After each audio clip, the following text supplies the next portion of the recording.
Team India के captain cool Mahendra Singh Dhoni के अचानक संन्यास लेने पर देश हैरान हो चुका है।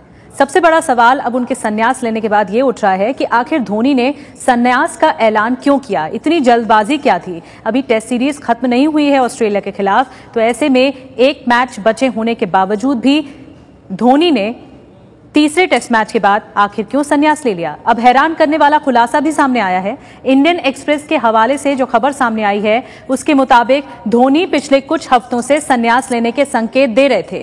इंडियन एक्सप्रेस के हवाले से जो खबर छपी है उसके मुताबिक भारतीय टीम के ड्रेसिंग रूम में बदलते समीकरण भी संन्यास की वजहों में से एक हो सकते हैं। इसकी शुरुआत हुई एडिलेड टेस्ट में कप्तानी करने वाले कोहली से। विराट कोहली और टीम डायरेक्टर रवि शास्त्री के बीच में जो नजदीकियां देखने को मिली, ये एक बड़ी वजह मानी जा रही है, जो कि इंडियन एक्सप्रेस में खबर छपी। इन नजदीकियों से कोच डंकन फ्लेचर साइडलाइन हुए, उनका प्रभाव कम हुआ। जिनके धोनी से अच्छे संबंध थे, अच्छे रिश्ते थे, फ्लेचर के साइडलाइन होने के बाद शास्त्री ने टीम के अहम फैसलों में अपनी उपस्थिति दर्ज करानी शुरू कर दी।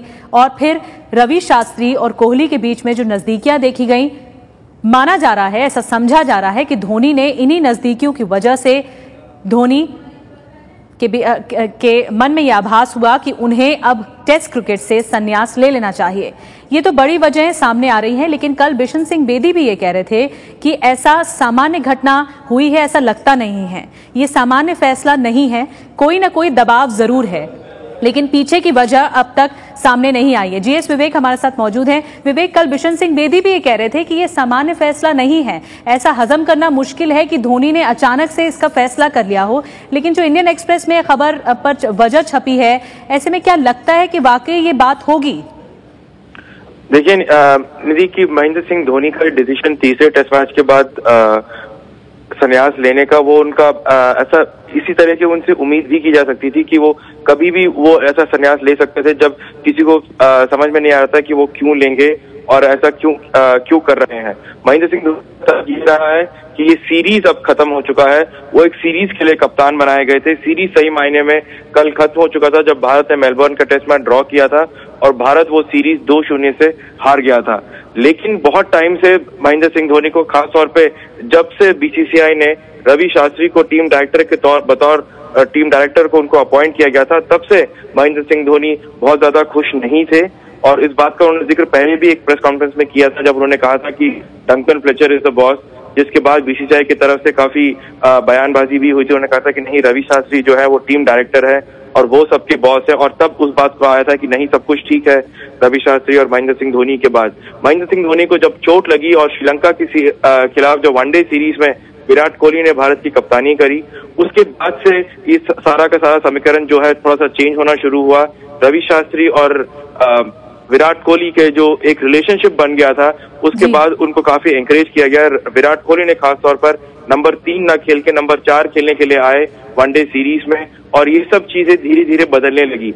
Mahendra Singh Dhoni Adelaide test match, क्योंकि वो पीछे हो गया था, उन्होंने टीम को थोड़ा सा पहले ज्वाइन किया, लेकिन उन्होंने कहा कि वो पहला टेस्ट मैच नहीं खेलेंगे। विवेक, आपका कहना है कि ये हड़बड़ी में लिया हुआ फैसला नहीं है, ये जो समीकरण पहले से दिखाई दे रहे थे रवि शास्त्री और विराट कोहली के बीच में जो नजदीकियां थी, इसके बाद ही धोनी इस तरह से एक तरह से आभास उनको हुआ कि नहीं, अब उन्हें अलविदा कह देना चाहिए टेस्ट क्रिकेट को। महेंद्र सिंह धोनी से जब पिछली बार मेरी बातचीत हुई तो उन्होंने उसी बात को लेकर उन्होंने बोला कि वो हमेशा से कभी भी, जब तक वो ये नहीं देखेंगे कि टीम तैयार हो चुकी है और आगे बढ़ चुकी है, वो कभी भी बीच में छोड़ के नहीं जाएंगे।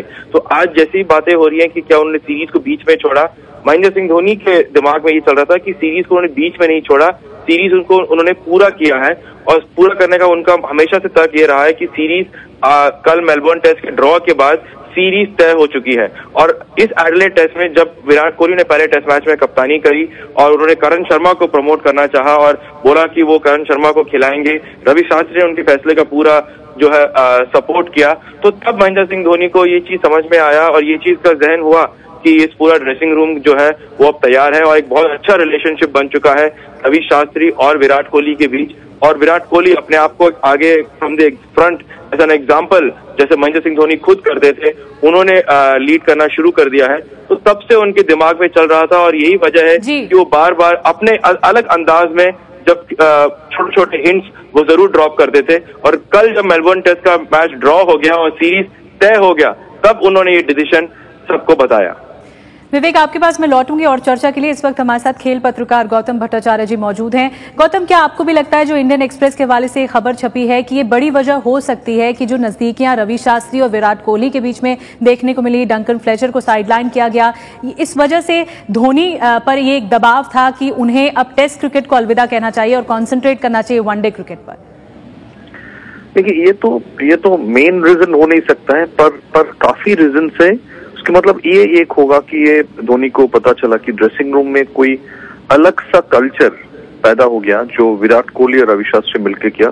धोनी को जो कल्चर था उन्होंने कंप्लीट कंट्रोल करते थे और इनका ये जो सपोर्ट मिलता था डंकन फ्लेचर से कि फ्लेचर साइलेंट रहते थे, बट रवि शास्त्री आने के बाद सारे जूनियर्स है इकट्ठा हो गया।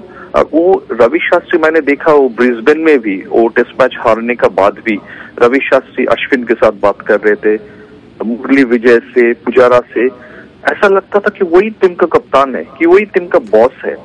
तो शायद महेंद्र सिंह धोनी को ऐसा लगा होगा कि टीम का अंदर जो कल्चर है और दूसरी कल्चर होते जा रहे। पर मैं एक बात बता रहा हूँ, महेंद्र सिंह धोनी इसके लिए रिटायरमेंट नहीं लिया, क्योंकि वनडे जो राजनीति की बात कही जाती है, ड्रेसिंग रूम पॉलिटिक्स की बात, उससे इनकार नहीं किया जा सकता इंडियन क्रिकेट टीम में। ऐसे में आपको लगता है कि ये राजनीति का शिकार हुए हैं या फिर किसी तरह का और दबाव था धोनी पर, क्योंकि उन्होंने कुछ नहीं कहा है? संजय पटेल ने भी कहा है, बीसीसीआई सचिव ने, कि वो एक व्यवहारिक व्यक्ति हैं और उन्हें किसी भी तरह से इमोशनल नहीं हुए वो इस फैसले को लेने के लिए। देखिए, थोड़ी सेंटिमेंटल और इमोशनल नहीं है। अगर हो जाते तो महेंद्र अमरनाथ का किस्सा जब था, जब श्रीनिवासन उनको कप्तान बना दिया, सिलेक्टर्स उन्हें हटा रहे चाहते थे, उसी वक्त रिजाइन कर देते। वो सेंटिमेंटल नहीं है। वो विराट कोहली, रवि शास्त्री के शायद उसका अच्छा नहीं लगा, पर मेरा ख्याल से इसके लिए उन्होंने रेजिग्नेशन नहीं दिया। महेंद्र सिंह धोनी टेस्ट क्रिकेट में वो समझ गए कि वो जो कंट्रीब्यूट कर सकते थे, उनका परफॉर्मेंस वाज गोइंग डाउनवर्ड्स। अब देखिए, वनडे क्रिकेट या T20 में वो बहुत कॉन्फिडेंट है और ऐसा भी नहीं है कि ड्रेसिंग रूम में किसी ने उसको डिसरेस्पेक्ट किया। सो मेरा ख्याल से ये एक छोटी चीज हो सकती है कि ये कारण हो सकते है कि रवि शास्त्री और विराट कोहली उन्होंने देख लिया कि एक पैरेलल कुछ कल्चर बन रहे और जिसमें फ्लेचर कंप्लीटली हेल्पलेस है। ये एक वजह हो सकती है, पर मेन रीजन नहीं हो। चलिए, गौतम ये कह रहे हैं कि ये बड़ी वजह नहीं हो सकती, एक छोटी वजह जरूर हो सकती है कि ऐसा जो प्रक्रिया चल रही थी, ये जो समीकरण बन रहा था रवि शास्त्री और विराट कोहली के बीच में, जिस तरह की राजनीति चल रही थी, dressing room politics, Duncan Fletcher को साइडलाइन किया गया, क्योंकि डंकन फ्लेचर के साथ एक अच्छे संबंध थे महेंद्र सिंह धोनी के और अच्छे हैं भी। ऐसे में अब देखना होगा कि सवाल ये होता है कि आखिर वजह क्या है। भारत को टेस्ट में नंबर 1 का ताज दिलाने वाले कप्तान धोनी ने टेस्ट क्रिकेट की काया ही पलट दी। टेस्ट क्रिकेट से संन्यास का ऐलान तो किया, लेकिन सबके बीच में ये हैरानी की बात जरूर है। हालांकि धोनी वनडे और T20 क्रिकेट खेलते रहेंगे। धोनी ने यह फैसला ऑस्ट्रेलिया के साथ टेस्ट सीरीज के बीच में लिया है, इसलिए सवाल उठने लाजमी भी हैं कि क्या धोनी खुद टेस्ट से हटे हैं या उन्हें हटाया गया है।